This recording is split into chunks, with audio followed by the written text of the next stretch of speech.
हिमाचल प्रदेश से इस वक्त की सबसे बड़ी खबर मिल रही है। हिमाचल सरकार के मंत्री विक्रमादित्य सिंह ने अपनी सोशल मीडिया प्रोफाइल से मंत्री और कांग्रेस हटा दिया है, जिसका मतलब यह हुआ कि हिमाचल प्रदेश में जारी सियासी संकट और गहराता जा रहा है। उन्होंने अपनी सोशल मीडिया प्रोफाइल से पीडब्ल्यूडी मिनिस्टर और कांग्रेस हटा दिया है और उसकी जगह हिमाचल का सेवक लिख दिया है।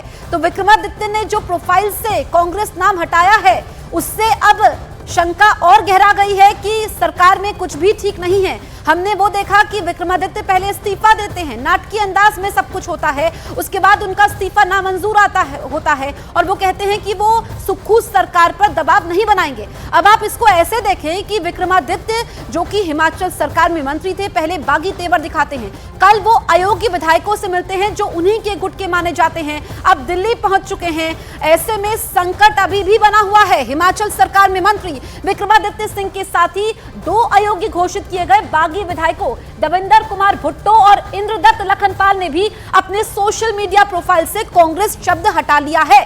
दविंदर कुमार भुट्टो ने यहां पर सेवक लिखा है, तो इंद्रदत्त लखनपाल ने अपनी सोशल मीडिया प्रोफाइल पर बटसर का सेवक लिख दिया है। अयोग्य ठहराए गए विधायक, 6 विधायक अयोग्य ठहराए गए थे। अब इनमें से जो 2 विधायक है, ये भी विक्रमादित्य के बेहद करीबी हैं, इन्होंने भी अपने बायो से कांग्रेस हटा दिया है। तो सुक्खू सरकार पर संकट के बादल है।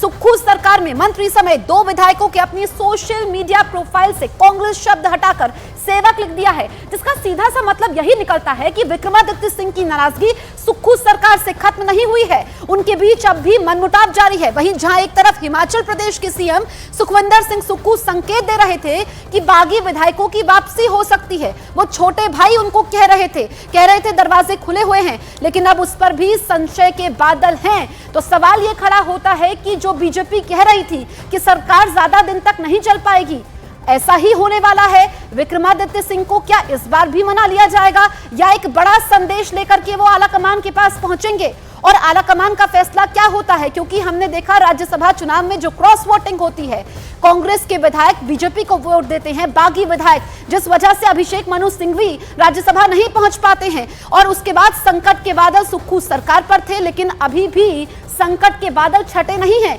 हिमाचल में सियासी गहमागहमी के बीच दिल्ली पहुंचे राज्य के मंत्री विक्रमादित्य सिंह की नाराजगी की वजह भी पार्टी के 6 विधायकों की मेंबरशिप रद्द होना बताया जा रहा है। इसीलिए उन्होंने अपने प्रोफाइल से मंत्री और कांग्रेस हटाने के बाद पंचकुला में अयोग्य घोषित किए गए सभी विधायकों से मुलाकात भी की। इस बीच राज्य के मुख्यमंत्री सुखविंदर सिंह सुक्खू ने बागी विधायकों पर बड़ा बयान दिया और विक्रमादित्य के गुट के ही ये 6 बागी विधायक हैं। लेकिन जब स्पीकर ने कहा कि आप किसी पार्टी के सिंबल पर चुनाव लड़ते हैं और दूसरे को वोट देते हैं, तो फिर उनके पास शक्ति है और अयोग्य ठहराया गया। हालांकि वो स्पीकर का फैसला था, अब आगे हाई कोर्ट में, सुप्रीम कोर्ट में क्या होगा वो देखना होगा। लेकिन विक्रमादित्य की नाराजगी एक बार फिर से खुलकर सामने आई है। कहना चाहता हूँ, राजनीतिक जीवन में जो पार्टी को धोखा देते हैं और जिस पार्टी के चुनाव चिन्ह पर होते हैं, वो काले नाग और काले सांप कहलाते हैं। मैं ये बात इसलिए नहीं कह रहा हूँ, ये कहावत है, लेकिन पछतावा करके कोई अगर अपनी गलती को मानता है तो उसमें भी माफ़ी देने में भी कोई हर्ज थोड़ी होता किसी को। तो हिमाचल प्रदेश में सियासी उठापटक के बीच सुक्खू सरकार डैमेज कंट्रोल और विक्रमादित्य कैंप के विधायकों को अपने पाले में लाने में जुट गई है। सुक्खू सरकार ने रामपुर से विधायक नंदलाल को 7वें वित्त आयोग का अध्यक्ष बनाया है, साथ ही उन्हें कैबिनेट मंत्री का दर्जा भी दिया है। तो सुक्खू सरकार कैसे डैमेज कंट्रोल में जुटी हुई है, कैसे यहां पर सरकार बचाने की कवायद हो रही है। हालांकि सुक्खू बार बार ये कहते आए हैं कि मैंडेट दिया है, हिमाचल की जनता ने उनको चुना है, बहुमत की सरकार है, ऐसे में खतरा नहीं है। लेकिन एक तरफ जब वो बागी विधायकों को काला नाग, काला सांप कह रहे थे, तो फिर अब वो ये भी कह रहे हैं कि दरवाजे खुले हुए हैं, यहां पर लुभावने ऑफर्स दिए जा रहे हैं। और आप ये समझिए कि ये इस वक्त हिमाचल की सुक्खू सरकार की तस्वीर है। ये कहा जा सकता है पिक्चर अभी बाकी है। विक्रमादित्य दिल्ली पहुंच चुके हैं, उनके साथ अयोग्य विधायक भी हैं। प्रोफाइल से बायो हटा दिया है क्योंकि विक्रमादित्य ये कहते आए हैं कि वीरभद्र अपने पिता की विरासत को वो आगे बढ़ा रहे थे, लेकिन उनकी कई आपत्तियां थी और हमने देखा कि इसकी पटकथा पहले ही लिखी जा चुकी थी और ऐसे में अभी भी खतरा है सुक्खू सरकार के लिए। एक और बड़ी खबर आपको बता दें कि एक और विधायक मोहनलाल ब्राक्टा को सुक्खू सरकार बड़ी जिम्मेदारी दे सकती है।